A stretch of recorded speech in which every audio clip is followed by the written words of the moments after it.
Welcome to the SSGTV South Sudan Global and subscribe. The number of people killed in an attack in South Sudan on Sunday when a group of unidentified men launched an assault in the north of the country has risen to 178, a local official has told the BBC.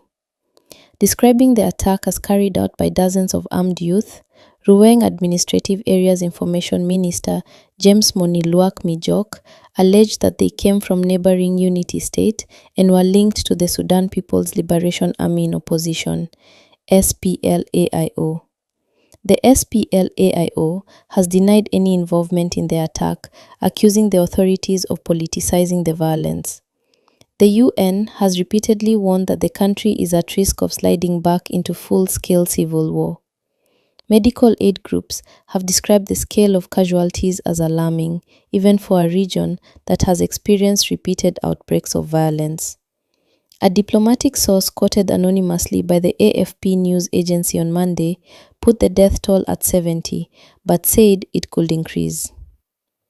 The dead include 90 children, women and elderly people, as well as 79 members of regional forces, including police, Mijok said, adding that many of them had been buried in a mass grave. He said 73 people were still in hospital, many of whom were taken to neighboring Abiemnhom administrative area for treatment. Medical charity Médecins Sans Frontières, MSF, described the situation in Abiemnhom as extremely challenging. It was really difficult to manage the mass casualty situation, but many MSF and Ministry of Health staff came on their day off and from other facilities to support. Abiemnhom Deng Lualwek, an MSF nurse supervisor, told the BBC on Tuesday. For the surgical team, it was a challenge to manage all of the emergency cases between the two operating theaters, he said. Our triage area, emergency room and wards were full of patients, so we expanded capacity by using tents and a meeting space, which also filled quickly. Mijok told the BBC that the attackers entered Abiemnhom County in Ruweng before dawn on Sunday at around 4:30 local time, 2:30 Greenwich Mean Time, when people were still sleeping, and surprised them. He said the government forces on the ground were outnumbered. The assailants set fire to homes and markets during fighting that lasted between 3 and 4 hours. Several senior local officials were killed, including the county commissioner and executive director. Mijok said government forces had since driven the attackers out and that authorities were now in full control. He also alleged that officials in Unity State must have had knowledge of the plan to target Ruweng. The Unity State authorities have not responded to this accusation.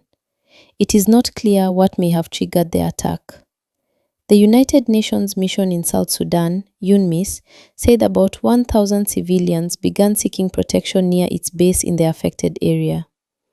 The mission said it was alarmed by the surge in violence in the region over the past 48 hours.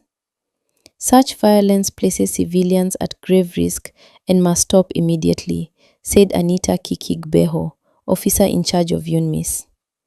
The mission has enhanced its protective posture and is working with the government of South Sudan to support urgent efforts to restore calm and safeguard affected communities, she added.